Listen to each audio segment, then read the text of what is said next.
Hello வணக்கம் and welcome to cricket Indians Tamil channel. இந்த வீடியோவில் நம்ம அதை பற்றி பார்க்க போகிறோம் அப்படின்னா, நம்மளுடைய ஹர்திக் பாண்டியா செகண்ட் டைமாக வந்து பார்த்திங்கன்னா கேப்டனாக வந்து அப்பாயின்ட் செய்யப்பட்டிருக்கிறார் மும்பை இந்தியன்ஸ்க்கு.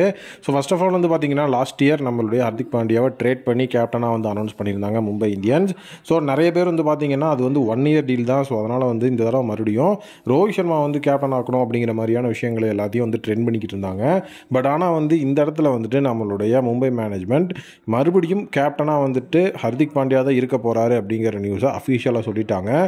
இப்போது ஹர்திக் பாண்டியா வந்துட்டு உள்ளுக்குள்ளே கேப்டனாக மறுபடியும் வந்து நீடித்ததுனால டீமுக்குள்ளே என்னென்ன மாற்றங்கள் நடக்க போகுது அப்படிங்கிற மாதிரி ஸ்போர்ட்ஸ் நவ் அப்படிங்கிற வெப்சைட் வந்துட்டு மிகப்பெரிய விஷயத்தை வந்துட்டு ரிவீல் பண்ணியிருக்காங்க.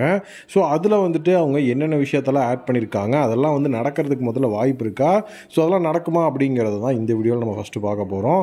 முதல் விஷயமா வந்துட்டு அவங்க சொல்லியிருக்கிறது என்ன அப்படின்னு பார்த்தீங்கன்னா, இப்போ ஹர்திக் பாண்டியா மறுபடியும் வந்துட்டு கேப்டனாக அந்த ஒரு இடத்துக்குள்ளே வந்ததுக்கப்புறமா ரோஹித் சர்மாவோட அந்த ஒரு இடம், அதாவது வந்து ரோஹித் சர்மா உள்ளே ஸ்டே பண்ணுவாரா ஸ்டே பண்ண மாட்டாரா அப்படிங்கிற ஒரு ஸ்பெகுலேஷன் இருக்குது. ரோஹித் சர்மாவோட கண்டிப்பாக வந்துட்டு அவர் வந்து ஒர்க் பண்ணுறாரு அப்படிங்கிற முடிவில் இருந்தால் மும்பை இந்தியன்ஸ்க்கு அது வந்து ஒரு நல்ல விஷயம். லாஸ்ட் இயர் அது நடந்ததா அப்படின்னா கண்டிப்பாக வந்து நடந்த மாதிரியே தெரில. ஏன்னா சிம்பிளாக ஒரு விஷயம், அதாவது மும்பை இந்தியன்ஸ் அப்படிங்கிற இந்த மாதிரி ஒரு டீமை வந்துட்டு ஜஸ்ட் ஒரு பிளேயரை வச்செல்லாம் உடச்சிட முடியாது. ஹர்திக் பாண்டியா ட்ரேடாகி வந்து அவர் கேப்டன் ஆனதுனாலேயே மும்பை இந்தியன்ஸ் வந்துட்டு லாஸ்ட் பொசிஷனில் முடித்தாங்க அப்படின்னு கிடையாது. ஏன்னா மும்பை இந்தியன்ஸ் அப்படிங்கிற அந்த ஒரு டீமை வேறு லெவலில் வந்து உருவாக்குனதே ரோஹித் சர்மா அப்படின்னு நம்ம எல்லாருக்குமே தெரியும். அப்படி இருக்கும்போது ஹர்திக்கும் ரோஹித்தும் இணைந்து செயல்பட்டுருந்தாங்கன்னா கண்டிப்பாக அவங்க குவாலிஃபை ஆகிருப்பாங்க. இந்த ஒரு ஃபேன்ஸோட மிகப்பெரிய லெவல்லே வந்து பார்த்திங்கன்னா ப்ராப்ளம் அப்படிங்கிறதுல க்ரியேட் பண்ணதுலேயே மும்பை இந்தியன்ஸ் டீமுக்குள்ளே நிறைய பிளவுகள் இருந்தது அப்படிங்கிறதுனால இவங்க சேர்ந்து ஒர்க் பண்ண முடியல அப்படிங்கிறது தான் உண்மை. அந்த ஒரு விஷயத்தினாலேயே வந்து பார்த்திங்கன்னா IPL 2024 பாயிண்ட்ஸ் டேபிளில் லாஸ்ட் பொசிஷனில் மும்பை இந்தியன்ஸ் முடித்தாங்க for the first time ever. அப்படி இருக்கும்போது இப்போ மறுபடியும் வந்து ஹர்திக் பாண்டியா கேப்டன்சி கொடுத்துருக்காங்க அப்படின்னா ஸ்போர்ட்ஸ் நோவில் அவங்க என்ன சொல்லியிருந்தாங்க அப்படின்னா, ஹர்திக் பாண்டியாவோட கேப்டன்சியில் ரோஹித் விளாடுவாரா அப்படிங்கிறது மறுபடியும் டவுட்டுன்னு சொல்லியிருந்தாங்க. பட் என்னுடைய ஒப்பீனியன், ஹர்திக் பாண்டியாவோட கேப்டன்சியில் ரோஹித் விளாடுறாரு அப்படிங்கிற மாதிரி பார்க்காம ரோஹித்தும் ஹர்திக்கும் சேர்ந்து மும்பை இந்தியன்ஸை வந்து வேறு லெவலில் வந்துட்டு நம்பர் 1 பொசிஷன் பாயிண்ட்ஸ் டேபிளில் 2025 IPL முடித்தாங்கன்னா அது எவ்வளோ ஹையாக இருக்கும் அப்படின்னு நீங்கள் யோசிச்சு பாருங்கள். அது வேறு லெவல் ஒரு மூவாக இருக்கும். என்னோட ஒப்பீனியனில் வந்து பார்த்தீங்கன்னா ரோஹித் இப்போது ஹர்திக் 2 பேருமே சேர்ந்து மும்பை இந்தியன்ஸை வேறு லெவலில் வந்து வழி நடத்தி அடுத்த ஒரு விஷயம், இதிலிருந்து இன்னொரு விஷயத்தையும் வந்து ஸ்போர்ட்ஸ் நோட் தெளிவாக வளர்க்கிருக்காங்க. சூரியகுமார் யாதவ் புது டீமுக்கு போவாங்க அப்படிங்கிற மாதிரி ஒரு அப்டேட்டும் வந்து வைரலாக போயிட்டு இருந்தது. நேற்று கூட வந்து பார்த்தீங்கன்னா மும்பை இந்தியன்ஸ் கிட்ட வந்து RCB சூரியகுமார் யாதவை ரிலீஸ் பண்ணுறீங்களா அப்படிங்கிற மாதிரி ஒரு விஷயத்தை வந்து என்கொயர் பண்ணியிருந்தாங்க அப்படிங்கிற விஷயத்தை நம்ம பார்த்துருந்தோம். இப்போ ஸ்போர்ட்ஸ் நோட் என்ன சொல்லியிருக்காங்க அப்படின்னு பார்த்தீங்கன்னா, 2 விஷயத்தில் அவங்க நச்சுன்னு ஒரு விஷயம் சொல்லியிருக்காங்க. IPL அப்படிங்கிறது வந்துட்டு ஜஸ்ட் வந்து ஒரு லீக் கிரிக்கெட் தான். IPLல தான் பார்த்தீங்கன்னா ஹர்திக் பாண்டியா வந்து கேப்டன். இன்டர்நேஷ்னல் சைட் T20ல இப்போ சூரியகுமார் யாதவ் தான் கேப்டன்சி அப்படிங்கிறத வச்சிருக்கிறாரு. அதாவது வந்துட்டு IPLல தான் சூரியகுமார் யாதவ் ஹர்திக் பாண்டியாவுக்கு கீழே விளாடணும். இப்போ வந்துட்டு ஹர்திக் பாண்டியா சொல்கிறது தான் வந்து அங்கே நடக்கும் ரிட்டென்ஷனில். அப்படி இருக்கும்போது சப்போஸ் வந்து சூரியகுமார் யாதவ் வந்து வெளியேறாரு அப்படின்னா அதில் கண்டிப்பாக ஹர்திக் பாண்டியாவோட பங்கு இருக்கும். அந்த விஷயம் நடந்தது அப்படின்னா இன்டர்நேஷ்னல் சைடில் கேப்டனாக இருக்கிற சூரியகுமார் யாதவும் நிறைய விஷயங்களை பண்ணுறதுக்கு வாய்ப்பு இருக்குது. ஏன்னா இப்போது என்னதான் T20 வேர்ல்டு கப்பை அவர் வின் பண்ணி கொடுத்தாலுமே, அதாவது வந்து அவருடைய ஓவரில் தான் அவர் டிஃபெண்ட் பண்ணி கொடுத்தாரு ஹர்திக் பாண்டியா. அவர் அதுக்கப்புறம் வந்து எந்த ஒரு T20 மேட்சும் இந்தியாவுக்காக ஆடலை. அது மட்டும் இல்லாமல் அவர் தான் வந்து சக்ஸஸராக இருப்பார். ரோஹித் சர்மாவுக்கு அடுத்து T20யில் ஹர்திக் பாண்டியா தான் ஒரு பெரிய லெவல் கேப்டனாக இருப்பார்னு எதிர்பார்க்கப்பட்டு இருந்த நிலைமையில் BCCI ரொம்ப ஷாக்கிங்காக சூரியகுமார் யாதவ் கேப்டன் ஆக்குனாங்க. அதாவது இது வந்து ஒரு வைஸ் வருஷா மாதிரி தான் இருக்கும்.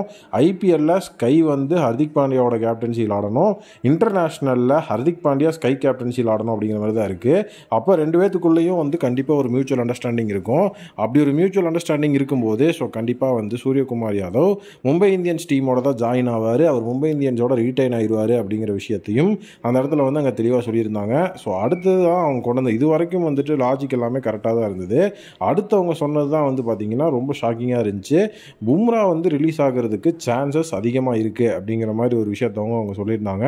அதற்கு காரணம் என்ன அப்படின்னா IPL 2024 ஆக்ஷனில் வந்து பார்த்திங்கன்னா ஸ்டார்க் கமின்ஸ் 2 பேர்த்துக்குமே வந்துட்டு நம்மளுடைய மும்பை இந்தியன்ஸ் பிட் பண்ணியிருப்பாங்க.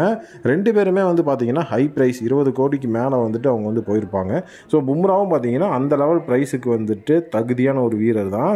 ஸோ அதனால வந்துட்டு மும்பை இந்தியன்ஸ் மறுபடியும் வந்துட்டு இப்போ பும்ராவே போயிட்டாலும் பும்ரா மாதிரியான ஒரு பிளேயரை அவங்களால பிட் பண்ணி எடுக்க முடியும். பும்ராவுக்கும் அந்த லெவல் ஆஃப் அமௌண்ட் வந்து கிடைக்கும் அப்படிங்கிற மாதிரி ஒரு விஷயத்த அந்த இடத்துல வந்து சொல்லியிருந்தாங்க. பட் இது லாஜிக்கலி கரெக்டானு பார்த்தா கண்டிப்பாக கிடையாது. ஸோ அதாவது வந்து இப்போ டெக்னிக்கல் ஆஸ்பெக்டில் வந்து 6 பிளேயர் அப்படின்னு பார்க்கும்போதே கண்டிப்பாக இதில் வந்து பிரைமரி பிளேயர்ஸ் யாருமே வெளியே போகிறது கிடையாது. கண்டிப்பாக வந்துட்டு ஆர்டிஎம் மூலியமாவது எல்லாருமே உள்ள வந்துடுவாங்க. பும்ராவாக இருக்கட்டும், ஸ்கையாக இருக்கட்டும், ஹர்திகா இருக்கட்டும், ரோஹித்தா இருக்கட்டும், யாராக இருந்தாலும் டெக்னிக்கல் ஆஸ்பெக்டில் ஆர்டிஎம் எல்லாம் வச்சு உள்ளே வந்துடுவாங்க அப்படிங்கிறது தான் விஷயம். ஸோ ரிலீஸ் ஆனால் கண்டிப்பாக வந்துட்டு அந்த 20 கோடி அப்படிங்கிற லெவலுக்கு வந்து போயிடுவாங்க. அதனால் வந்து இப்போ நம்ம ஒரு அமௌண்ட் கொடுத்து இப்போ 15 கோடி அப்படிங்கிற மாதிரி ஃபஸ்ட்டு டென்ஷனே கொடுத்தா கூட கண்டிப்பாக வந்துட்டு நம்ம பும்ராவை வந்து ரீட்டைன் பண்ணிக்கிறது அப்படிங்கிறது தான் நல்ல ஒரு விஷயமா இருக்கும்.